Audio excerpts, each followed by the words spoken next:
Castelão, depois do próximo.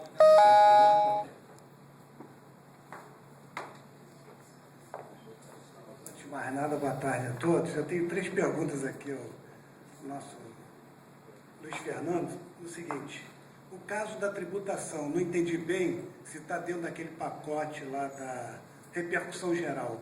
Você não tocou a tributação, ela tá tendo andamento, parou, como é que ficou? Não, essa é a pergunta. Anteriormente, aquele plano de repactuação, houve um plano Petrobras Vida, em que alguns fizeram ressalva e ganharam dinheiro, com aquela ressalva e tal. E alguns, no meu caso, alguns colegas, que acredito que eu bastante, não entraram com nenhum recurso e ficaram em cima de um recurso que foi montado pela Caxias, não é isso? Eu acho que estava afeto a um advogado, não sei, de repente não teve um andamento, acho que fugiu ao conhecimento, acho que da massa, né? Se houve alguma mobilização para ver aquele pessoal que não aderiu com aquela ressalva. Tá, que eu acho que é um caso que abrange algumas pessoas daquele. E o terceiro caso que eu gostaria de enfatizar é o seguinte: existe algum limite da Petros usar corpos de advogados para atingir interesses nossos petroleiros, uma vez que a gente paga a Petros? E a Petros, pelo que eu estou vendo, está gastando um monte de dinheiro aí contra a gente, com uma série de processos aí, retardando, enfim, invalidando as nossas ações, né? Quer dizer, a gente está dando uma de útil, né? Pagando para tirar contra o próprio peito. Quer dizer, inocentemente. Eu queria saber se há um limite assim, porque, veja bem, a gente paga Petros. E ela usa um corpo de advogados, nada contra o advogado, mas, afinal de contas, a gente está pagando advogado. Eles estão pagando, né? Com dinheiro nosso. Então, eu queria saber se existe um limite nisso e se cabe alguma ação por parte aqui do sindicato para averiguar se a gente está sendo prejudicado no caso. Seriam essas minhas perguntas. Obrigado. Falou essas 3 aqui? Sr. Castelões, olha só, em relação à bitributação, nós temos dois encaminhamentos. Um está complicado. Os outros estão sendo relativamente bastante ágeis, inclusive com alguns casos o deferimento de antecipação de tutela, para que já haja o depósito judicial do valor do imposto de renda proporcional, que vai ser reduzido. Não há redução total, não está sendo deferida a redução total, está sendo deferida uma redução parcial. Ou seja, a pessoa trabalhou e durante a vigência, enquanto ela ainda estava em atividade, vigorou uma lei de 88 até dezembro de 95. Apura-se a data que essa pessoa se aposentou. Vê a reserva de poupança dela, então, quanto dessa reserva de poupança foi tributado percentualmente. Então, durante a vigência dessa lei 7713, 19% das contribuições foram tributadas. O que está sendo deferido é que se reduza o imposto de renda sobre a suplementação em 19%. Não vingou a tese da tributação, da não incidência total. Isso é uma coisa. Então, nós fizemos uma ação coletiva em que ela foi procedente na primeira instância, teve decisão monocrática do desembargador relator, mantendo a decisão e negando provimento à apelação e à remessa necessária, e houve um recurso chamado agravo regimental da União Federal. E aí parou. Nós fizemos reclamação na Corregedoria, fizemos no CNJ, e aí o CNJ foi questionado perante as associações de magistrados questionaram perante o Supremo o poder que o CNJ teria o poder disciplinar, porque existiriam as corregedorias, né? Aí a gente vê o resultado prático da nossa eficiente corregedoria. Enfim, então está nesse pé. Foi a sentença procedente em primeira instância, mantida em segunda instância e está com agravo regimental da União. Após essa decisão, a União pode interpor recurso especial para o STJ, ou o procurador pode abdicar do dever funcional de recorrer, porque existe um parecer do Procurador-Geral dizendo que, como a matéria já está pacificada no STJ, eles não precisam necessariamente recorrer como ordinariamente ocorre. Mas ressalvam a cada procurador o convencimento pessoal de recorrer ou não naquele caso específico.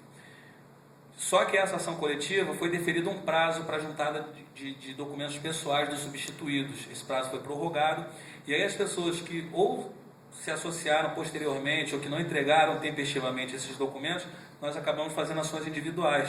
E essas pessoas, por um acaso do destino, que é incômodo para nós, mas ações que inclusive já transitaram em julgado, entendeu? Ações que já terminaram, pessoas que já estão tendo os benefícios suplementares com a redução da tributação, pessoas para formação de precatória, aquelas que não foi deferida a antecipação de tutela, quer dizer, os que perderam o momento oportuno acabaram sendo beneficiados, porque a ação coletiva tem uma senhora que sentou em cima dessa ação e de lá até agora não saiu. Em relação ao PPV, a orientação foi a de fazer a ressalva e tal, mas de qualquer sorte, nós fizemos uma ação coletiva pedindo a extensão do benefício a todos. Só que esse processo ele foi um dos apêndices, tem dezenas de processos que são apêndices do processo da 18ª Vara Civil, que persiste, aquele onde foi feito um acordo parcial, um acordo de obrigações recíprocas, do qual resultou a repactuação, o termo de ratificação. Então, um dos processos que está em apenso a esse processo da 18ª Vara Civil é a ação onde que o Sindipetro pleiteia a extensão para todos, até porque administrativamente foi feita essa extensão posterior. E em relação aos advogados da Petros, assim, no primeiro momento eu acredito que o Sindipetro não tenha legitimidade para questionar esses custos, mas nos termos da própria lei complementar, eu acredito que qualquer participante assistido, possa interpelar a Petros para que ela, por exemplo, apresente os valores que vêm sendo gastos com assessoria jurídica, com custos judiciais, com depósito recursal, mas eu, num primeiro momento, eu desconheço que haja no regulamento ou no regulamento da Petros qualquer limitação a gastos, até porque ela está, em tese, exercendo o direito de defesa dela, que é assegurado pela Constituição, né? Agora, se as notas técnicas da Previc ou o regulamento da Petros, eu desconheço que exista isso no regulamento e no Estatuto da Petros. É ao contrário, o Estatuto da Petros assegura a defesa judicial dos administradores da Petros contra qualquer ação, inclusive ações de participantes movidos contra esses administradores. Então, assim, e em relação à legitimidade processual, eu acredito que o sindicato não teria essa legitimidade, mas que isoladamente qualquer participante teria de fazer uma interpelação ou eventualmente uma ação. Responsabilidade civil do pessoal da Petros em relação aos processos que eventualmente... Então, a responsabilidade civil é definida em lei, na Lei Complementar 109. Só que o Estatuto da Petros, ele trouxe um dispositivo em que a Petros arcará com os custos da defesa judicial dos administradores da Petros. Está no Estatuto de 2002, salvo engano. O Estatuto em relação a lei.